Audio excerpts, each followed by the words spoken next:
Hey guys, Ricky Widmer here from Most Valuable Podcast. You're about to listen to a little bit of our primetime podcast that we recorded this week. Make sure to go to Blog Talk Radio / Most Valuable Podcast for our full-length podcast that you can go ahead and download. I hope you enjoy it. I know me and Brandon did recording it. And Brandon, we're going to move on to our final topic of the podcast. Going to be talking about Jacob Eason and the Georgia Bulldogs. I feel like we talk about Kirby Smart's Bulldogs each and every year, especially because this is Kirby Smart's second year with the Bulldogs. Funny how that happens. We talked about them last year. We're going to talk about them this year. And we're going to look at Eason again because the question is, Brandon, is Jacob Eason primed for a breakout season in 2017? Because I saw a graphic yesterday where Eason was a true freshman last year, started 12 games, played in 13, threw for 2,430 yards, had a touchdown to INT ratio of 16-8, finished with a QBR of 57.6. In 2006, Georgia had a true freshman who was a eventual number one overall pick, and he played 13 games, started 8, threw for just over 1,700 yards, 7-13 TD to INT ratio, 52 on the button QBR. That quarterback in 2006, as a true freshman, was none other than Detroit Lion quarterback Matthew Stafford. So you look at that, you already see Eason has had a better first year as a true freshman than Matthew Stafford did. He's just going to get better this year. He's going to have a breakout year this year, right? I think you're right. I think actually Georgia is primed for a breakout season. 8-5. Disappointment in Kirby Smart's first season. I mean, you said that yourself. Like, that's a disappointment. Like, that's a disappointing 8-5 season. And Kirby Smart, from working under Nick Saban, when you lose a game, that's disappointing. But I think that everything that I've seen with Jacob Eason is that, you know, he's got a long way to go, but he's come a long way. And he even said last year, he said this year that it was definitely a change coming from high school to college and starting right away. He said it was definitely, there was a big gap in between there. And even one of his wide receivers, Terry Godwin, is saying that he knows the playbook really, really well, like the back of his hand. He said he'll come up to me and tell me, hey, you ran this wrong. You know, it's supposed to be like this. And he said, and Godwin said, I want him to do that. That's a quarterback that knows exactly what he's doing, where he wants me, all that kind of stuff. That is pointing to a guy who's really taking hold and taking grasp of the offense and really showing leadership. As just a sophomore, he's bulked up. I think he's added about 7 pounds. Guy's going to be Big Ben soon. So I think that all of that is really pointing to a breakout season for Eason. Another year with this offense. He was able to rack up a couple of accolades last season, but I think that with another year, with an off season and a year under his belt, I think that this guy is primed for a breakout season. And again, like I said, I feel like Georgia is real close to a breakout season. We might see that from them this year. Well, I mean, I look at the stats and the schedule from last year. Their losses, a lot of them came against tough teams. 3 of them, they were tough teams. You got Ole Miss. They were playing really good at the end of September. Tennessee, they were playing good most of the year. Florida was a good team for the SEC last year. Really, to me, their only losses that were like, dude, how could you let that happen, was a 1-point loss to Vanderbilt and then a 1-point loss to Georgia Tech. You easily flip those. Boom, you're a 10-win team last year. And I mean, with Eason, I think the thing that I look at is when I saw those two stats next to each other, the first thing I thought of was, damn, Matthew Stafford had that less yards in his first year. I mean, granted, Eason started more games. He started about 4 more games than Stafford did that season. But I'm like, damn, he had a better QBR and a better touchdown to interception ratio than somebody that went number 1 overall. I think this is the season for Eason where it's not just a what can you do to make Georgia better and make them compete this year.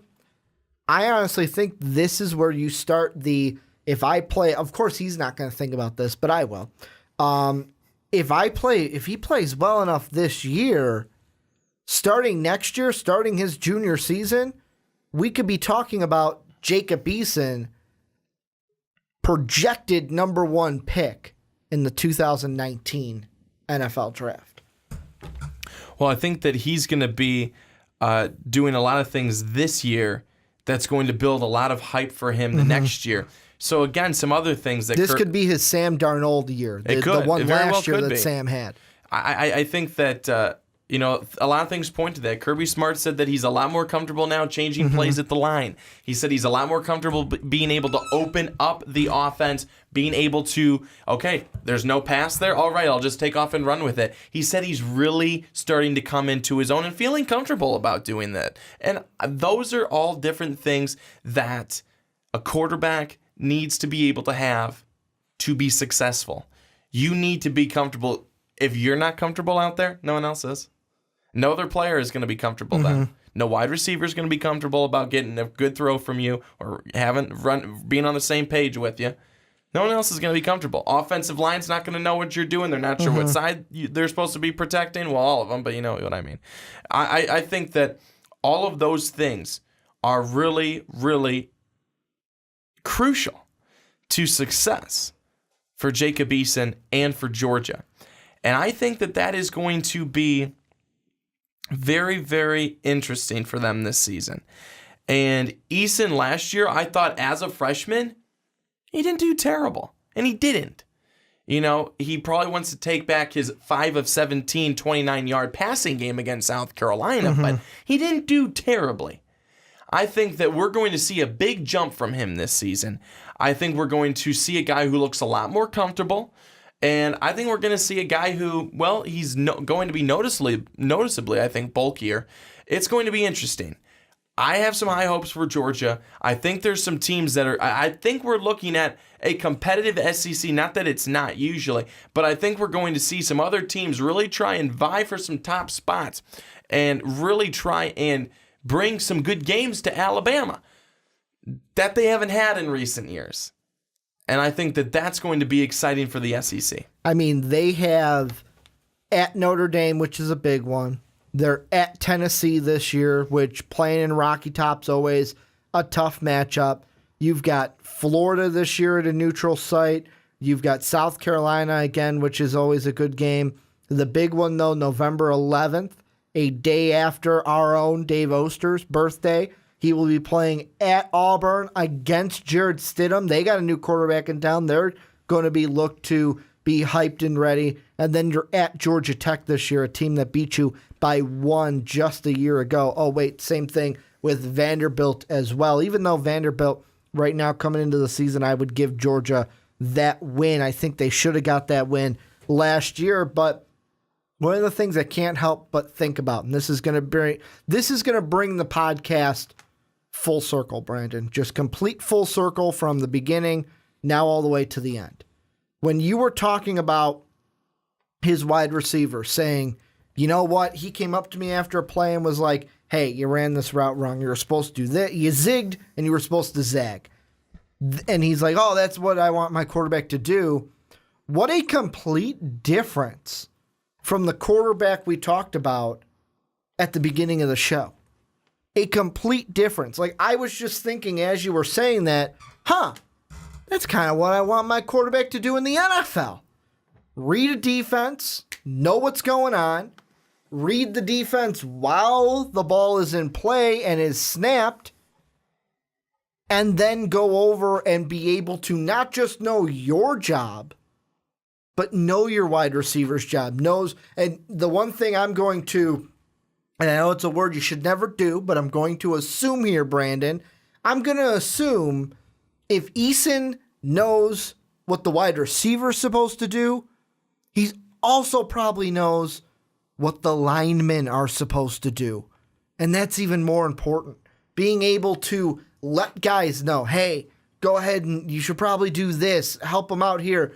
Have that cohesiveness with your line to know what they are going to do and be able to help them these are the early signs that I start to see of a guy who, it all depends on, this season's going to be huge for Jacob Eason because he's either going to progress or he's going to digress. I think he'll progress, he'll continue that next step, but these are the foundations that you see to the guys, no matter what sport it is, where you talk to a manager in baseball, you talk to a head coach in football, you talk to a head coach in basketball, and they say, oh yeah, Jacob, it's like a coach on the field. These are the seeds that you see in the player now, to where when he gets to junior year, when he gets to the NFL, he's going to be like a coach on the field for his team. Ricky, you said something about whether he will progress or digress, or regress, or digress, or some word. He's either going to get good or get bad. He can't go backwards. He's got to go because forward. Kirby Smart has a guy there, and freshman Fromm, I think it was Jake, right? Yeah, it's Jake Fromm, who's going to be pushing him. He's gonna be competing. He's gonna be trying to get a turn in there and vie for some time. Eason doesn't want that. I think that's gonna be really, really important.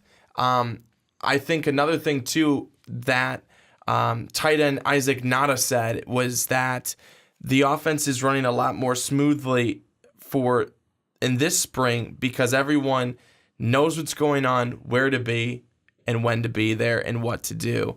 And that's huge. And he said that that's much better than where it was a year ago. And that is a very, very big statement from another one of the players on the team. It just seems like this team is really taking a full step forward underneath Kirby Smart. And Kirby Smart, he is smart. Nick Saban coaching tree too. The pun there. But he knows what success looks like. And he's coached with success. He's trying to bring it to Georgia, and I think he's going to do it. I've got two questions for you kind of to end this segment and kind of end the podcast before we get to Swanee's final thoughts. I'm going to ask two questions. I'll ask this one first about Jacob Eason. What do you think the percentage is that Eason could be a Heisman finalist? Not win it, but has enough of a breakout season to where he's at least invited to the ceremony for the Heisman Trophy at the end of the year. I'm going to say it's probably 30%. So really low. I think it's low. There's too many other good quarterbacks out there. Because we're assuming, and it's not, like I said, dangerous word, but we're assuming that Sam Darnold and Lamar Jackson already have seats reserved to the Heisman finalist ceremony. So that's two of the seats already taken. And you got a lot of other people vying for those other seats. But we're just talking quarterback. Yeah, there's a ton of positions out there. Yeah, there's a ton. So yeah, I've got to put it. I'll put it at 30%. I'll give them a chance, but it's low. Second question for you: can Jacob Eason play well enough this season to lead Georgia to the college football playoff? Yeah, because I think I do. I think he question. Could. I think he can. That question we can ask here that we couldn't ask with Wimbush. Yes, I do. I think he can. They were 8-5 last season. I think he can do it. Everyone's going to have to step up. Everyone's going to have to take that next step, but it sounds like they're on their way to doing it. Well, and he sounds like a player that's going to hold his teammates accountable, too. I think that's huge. This guy is the biggest quarterback signee since Matt Stafford. Matt Stafford was good. Matt Stafford has turned out to be good in the NFL. I think that Jacob Eason has a definite chance to lead his team to the college football playoff this year. And the two big ones that are going to stand in their way is you got to do better than Tennessee, you got to do better than Florida. I think that this division, the East, this year might come down to Florida and Georgia this year. Tennessee might take a step back just because they have a hole to fill in Joshua Dobbs, and all that'll be situated after spring and after the summer, but right now I think Florida and Georgia are my favorites, and hell, we don't know what's even going to go on in the West this year. This could be a year where Auburn challenges Alabama again. I'm not saying that. I'm not going to go out on a limb and say, yes, they'll win the West over Alabama, but Auburn's making strides. They're a team that plays Georgia as well. And then if Georgia wins the East, of course, you got to play Alabama. And there are a ton of different scenarios that could happen with it. But Jacob Eason has to have a solid season this year. And I think he will. I think he's going to improve on these numbers. And Georgia is going to be a team that we at least talk about, at the very least, towards the end of the season for the college football playoff. Well, thank you guys for checking out this video from the Primetime Podcast. If you want to check out more, click right over here. The video's right over here. Check it out. Check it out. Check it out.